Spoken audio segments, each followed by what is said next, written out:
Здравейте, аз се казвам Никола от Social Media Marketing Pro и в този видеоклип ще ви покажа една нова функционалност на Facebook, която тотално ще промени начина, по който качваме снимки на нашите Facebook бизнес страници.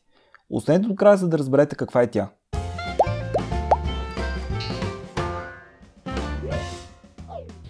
За да ви покажа тази нова функционалност, отивам на моята Facebook страница. Ако още не сте я харесали, харесайте, за да не изпускате нищо от нас. Това, което ще направя е ще кача снимка на нея. Вече съм си подготвил снимка. След като изчакам снимката да се качи, както виждате, се появява едно бутонче, с което мога да променям снимката. В лявата част е менюто, с което може да променяме тази снимка. Може да слагаме филтри, подобно на Instagram. Може да отдалечаваме и да приближаваме снимката. Следващото нещо, може да тагваме продукти на самата снимка. Може да кропваме снимката, да я завъртаме както си искаме.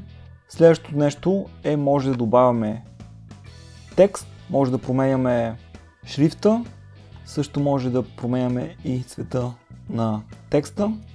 Следващото нещо, което може да правим, е да добавяме стикери на самата снимка.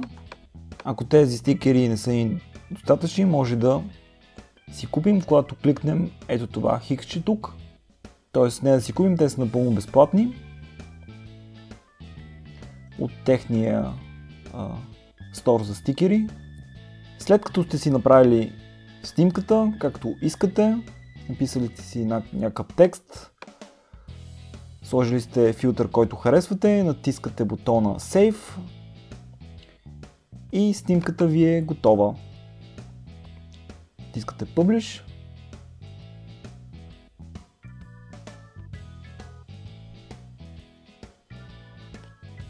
Само че трябва да рефрешна, за да се появи.